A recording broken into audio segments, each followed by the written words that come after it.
আমি আপনাদের সন্তান, আপনাদের পরীক্ষিত সন্তান, এদেশের গণমানুষের সেবক হিসাবে বিগত ৩০-৩৫ বছর যাবৎ আপনারা আমাকে ধানের শীষে ভোট দিয়ে, আমার স্ত্রীকে ধানের শীষে ভোট দিয়ে আপনারা সংসদে পাঠিয়েছিলেন।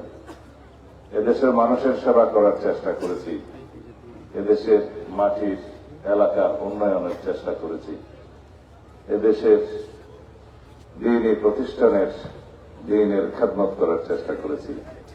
আল্লাহ রাব্বুল আলামিন কবুল করেছেন।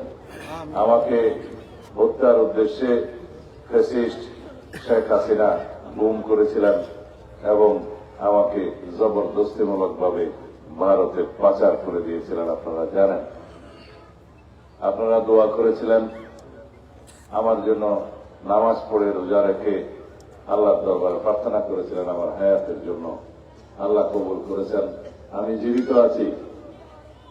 আল্লাহর বিচার হচ্ছে আপনাদের দোয়ায় আমি বীরের বেশে বাংলাদেশে প্রত্যাবর্তন করেছি, আর কাপুরুষের মতো পরাজিত হয়ে ফ্যাসিস্ট শেখ হাসিনা এই দেশ থেকে পলায়ন করতে পারছে।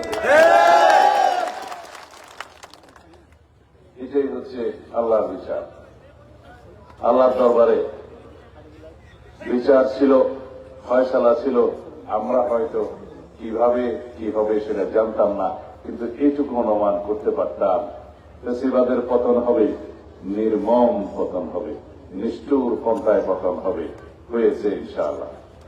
আল্লাহর রহমতে বাংলাদেশ ফ্যাসিস্ট মুক্ত হয়েছে, ফ্যাসিবাদ মুক্ত গণতান্ত্রিক পরিবেশ বজায় হয়েছে। এরকম একটা পরিবেশে আমরা সভা করতে পারছি, সম্মেলন করতে পারছি, আমাদের অধিকারের কথা আমরা বলতে পারছি। যে গণতান্ত্রিক অধিকার প্রতিষ্ঠা করার জন্য দীর্ঘ 16-17 বছর যাবৎ এদেশের মানুষ ফ্যাসিবাদ বিরোধী গণতান্ত্রিক আন্দোলন করেছে, সংগ্রাম করেছে, রক্ত দিয়েছে, শহীদ হয়েছে এবং নির্যাতন নিপীড়নের শিকার হয়েছে, সেই গণতান্ত্রিক অধিকার এখন আমরা ফেরত পেয়েছি ইনশাআল্লাহ।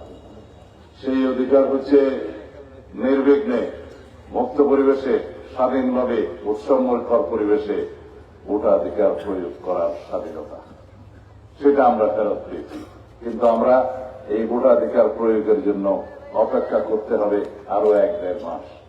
আশা করা যায় ইনশাআল্লাহ আগামী সপ্তাহের মধ্যে আগামী জাতীয় সংসদ নির্বাচনের তফসিল ঘোষণা হবে এবং আশা করা যায় আগামী ফেব্রুয়ারির প্রথমার্ধে সেই জাতীয় সংসদ নির্বাচনের তারিখ নির্ধারণ হবে। আপনারা দীর্ঘ 16-17 বছর যাবৎ আপনাদের